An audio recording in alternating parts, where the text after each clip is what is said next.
ចាសូមជម្រាបសួរលោកតាលោកយាយអ៊ំពូមីងលោកគ្រូអ្នកគ្រូក៏ដូចជាគុណកុមារទាំងអស់គ្នាស្វាគមន៍ម្ដងទៀតមកកាន់เพจគេដំណើរចាដែលយើងនឹងអានរឿងចេញអំពីសៀវភៅដំណឹងល្អនេះបន្តទៀតជាមួយគ្នាថ្ងៃនេះជារឿងមួយដែលខ្ញុំចូលចិត្តមែនទែនគឺរឿងទី9ដែលនិយាយអំពីលោកនីកូដេម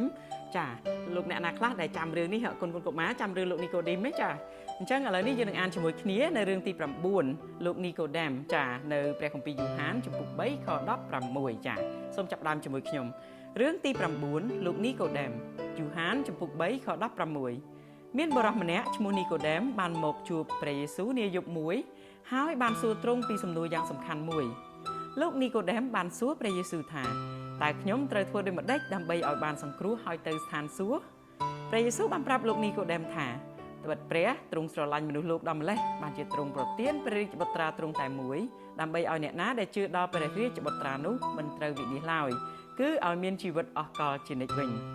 នេះជាព្រះបន្ទូលសន្យាពីស្ថានសួគ៌សម្រាប់អ្នកជឿទាំងអស់យូហានជំពូក3ខ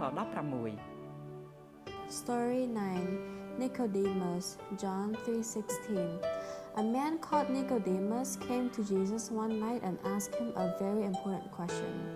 Nicodemus asked Jesus, "What must I do to be saved and go to heaven?" Jesus told Nicodemus, "For God so loved the world that he gave his only Son, that whoever believes in him should not perish but have eternal life. This is the promise of heaven for all believers." John 3:16